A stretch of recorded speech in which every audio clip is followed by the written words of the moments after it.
Bitcoin जो दुनिया की सबसे बड़ी क्रिप्टो करेंसी है, वो 10 नवंबर 2021 को कहीं 69,000 के आसपास ट्रेड कर रहा था।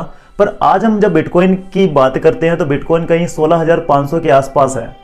तो इतनी बड़ी गिरावट कैसे?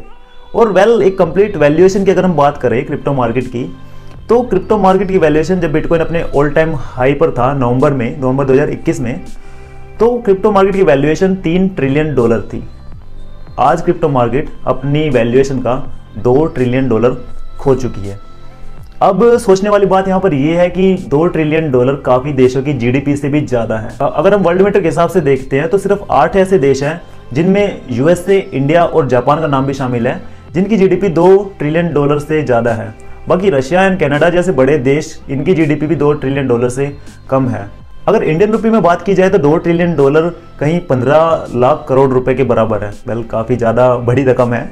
तो इस वीडियो में हम बात करेंगे कि इन 12 महीनों में ऐसा क्या हुआ जो क्रिप्टो मार्केट को इतने ऊंचाई से इतना नीचे ले आया।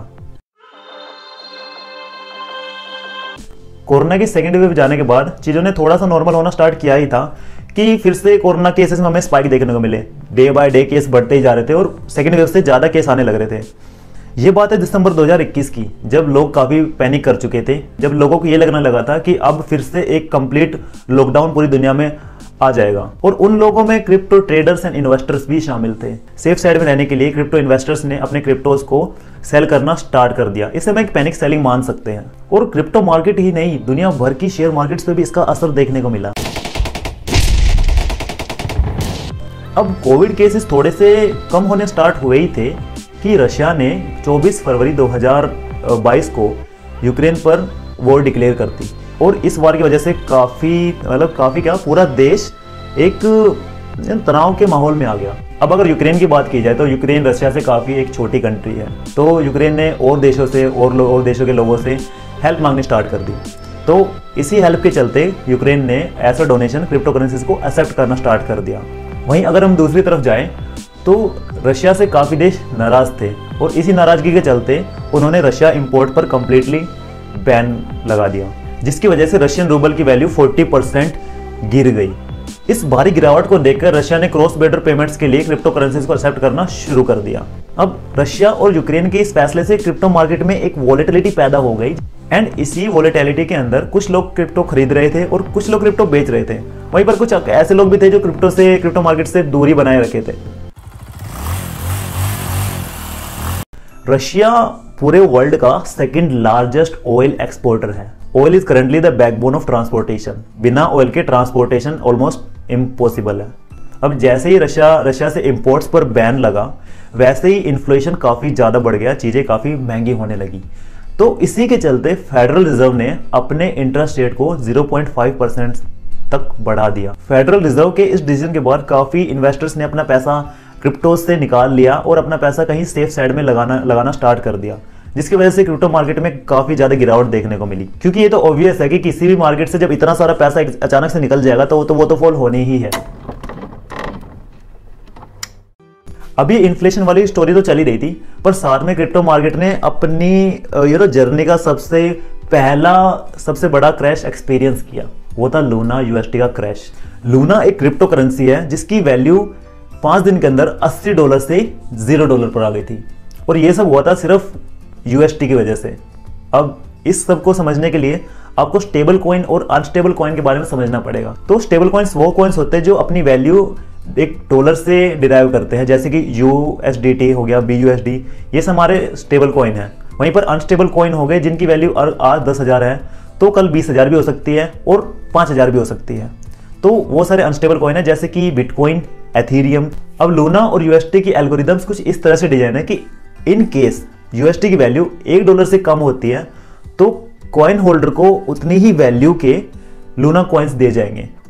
पर यूएसडी जो कि एक स्टेबल कॉइन है वो क्रैश कर गया और उसकी वैल्यू $1 से 10 सेंट पर आकर टिक गई।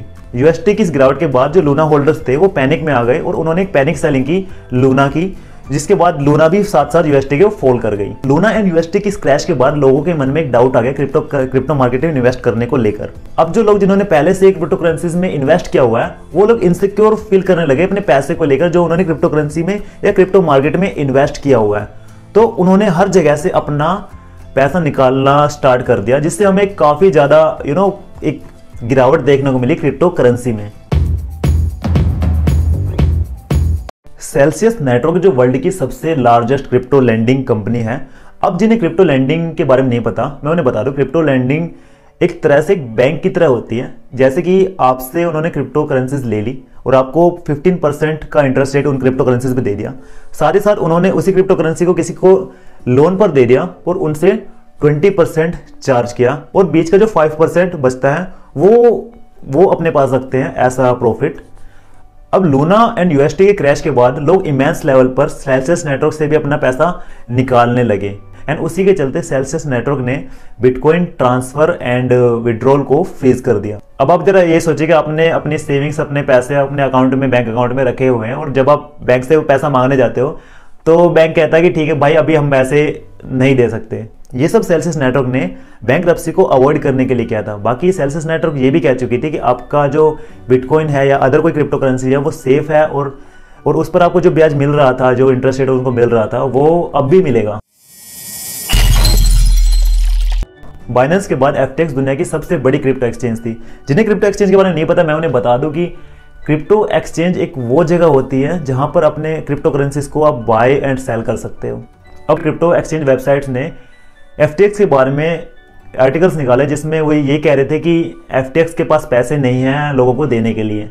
उन आर्टिकल्स के पब्लिश होने के बाद FTT जो FTX की ही एक क्रिप्टो करेंसीज है, उसकी वैल्यू $30 से ऑलमोस्ट $0 पर आ गई। अब जब FTX फॉल हुआ पूरी क्रिप्टो एक्सचेंज कंपनी, तो उसके बाद हमें सारे जो क्रिप्टो मार्केट है उसमें एक डाउनफॉल देखने को मिला। काफी कंट्रीज जैसे कि यूक्रेन एंड रशिया जिन्होंने क्रिप्टो करेंसीज को लीगलाइज करना स्टार्ट कर दिया था, वहीं पर काफी ऐसी कंट्रीज भी थी जिन्होंने क्रिप्टो करेंसीज पर एक रेस्ट्रिक्शन लगाना भी स्टार्ट कर दिया था। अगर हम अपने भारत की बात करें तो भारत में क्रिप्टो करेंसीज पर 30% टैक्स है। मतलब अगर आप क्रिप्टो करेंसी से कोई भी प्रॉफिट अर्न करते हो तो उसका 30% आपको इंडियन गवर्नमेंट को देना पड़ेगा। Also there are many countries like China and Bangladesh जहां पर क्रिप्टो करेंसीज बिल्कुल ही इलीगल है। आई होप दुनिया भर की गवर्नमेंट जल्द ही कोई ऐसा सॉलिड डिसीजन ले जिसमें क्रिप्टो करेंसीज की एग्जिस्टेंस के बारे में बात की जाए। अब यहाँ पर क्रिप्टो करेंसीज वो एक बहुत ही ज़्यादा रिस्की एंड वोलेटाइल एसेट है। अगर क्रिप्टो करेंसीज आपको कुछ ही टाइम में करोड़पति बना सकती है तो आपको कुछ ही टाइम में रोडपति भी बना सकती है। अब जैसे कि SEBI security exchange board of India सारे स्टॉक मार्केट को कंट्रोल करती है, वैसे क्रिप्टो मार्केट को कंट्रोल करने के लिए अभी कोई ऐसी रेगुलेटरी बॉडी नहीं है। जैसा भी हो, काफ़ी कंपनीज है जो क्रिप्टो मार्केट में काफ़ी अच्छा काम कर रही हैं। अब देखना यह है कि क्रिप्टो मार्केट के इस उतार चढ़ाव से वो कंपनीज कितना सीखती है और कितना आगे बढ़ती है। वो तो हमें फ्यूचर में देखने को मिलेगा, तो देखते हैं क्या होता है।